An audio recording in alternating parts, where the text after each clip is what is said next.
All right, so where are you here from today? We're from Sussex area, yeah. And yeah. what brings you here? Just to speak out, to let our voice be heard, that we disagree with this, and that we're here for the kids, and for people getting their lives back. Yeah. So what have you seen here today?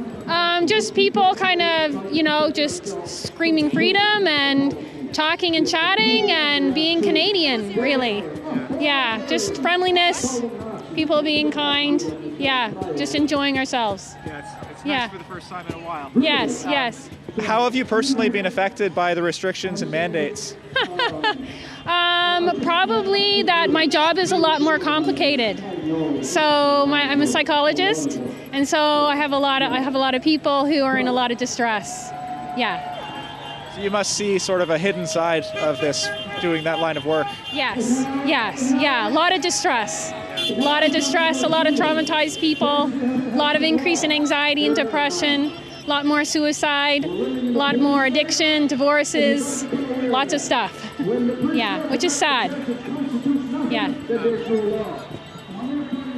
Okay, do you feel that your views are accurately represented by the media when you say, when you have professional concerns like that? No, I don't think they're being heard at all.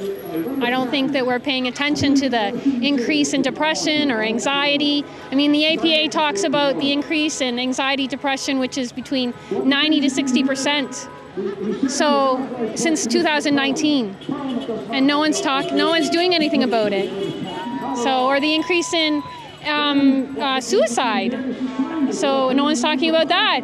Or the increase in, addictions or divorces and the complications of all of that. No. So it's very, very hard on people's mental health. Yeah. Do you feel like you're being heard about that? You mean in the common media? You mean like CBC, Global, all those? No. How do you think it's possible to reach people who disagree or who are not listening? I think it's foot in the door, gently. Just kind of talking to people, showing a little bit of information, and not being in their face. Yeah, one person at a time. Yeah. So if there was someone here right now who disagreed but was willing to listen, what would you like to say to them? Good question.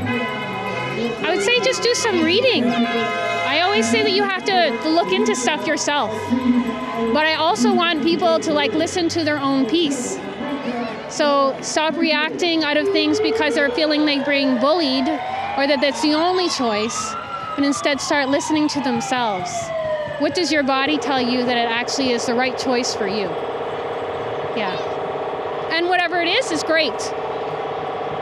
But just let everybody have their own choice. Yeah. How would you describe the way that this movement is being portrayed? You mean the convoys? I think it's wonderful. So, and I'm very thankful for the truckers who started this, because it puts a voice to Canadians. And just seeing all these people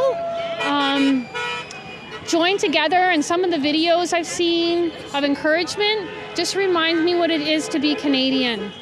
It's just like everybody together, whether you're Indigenous or you're an immigrant or you've been here for generations. It's just everybody joined together and being Canadian, what I remember Canada to be. Yeah. What do you think is at stake if nothing changes? Oh, some things that aren't good. There would be more mandates. We're heading towards communism. And that's what Canada is not about. So, yeah, no, I think it'd be terrible what we're heading for. Yeah, economic devastation, relational separation. Think about families and how they've been torn apart on different views of this. So tearing them apart. No, lots of things that would be very detrimental to people in the destruction of our country. What we used to, at least what I feel Canada has been. Yeah. Yeah, I've asked a few people, and the most common answer I get for how they were affected is that their family has been split apart. Yes, so I see that all the time. So whether it's over COVID or over a mask or over the vaccine or over just if they're terrified, and they can't come out of their homes. It's divided people. And so you have that destruction of the family, and then you have destruction, you have more people isolated.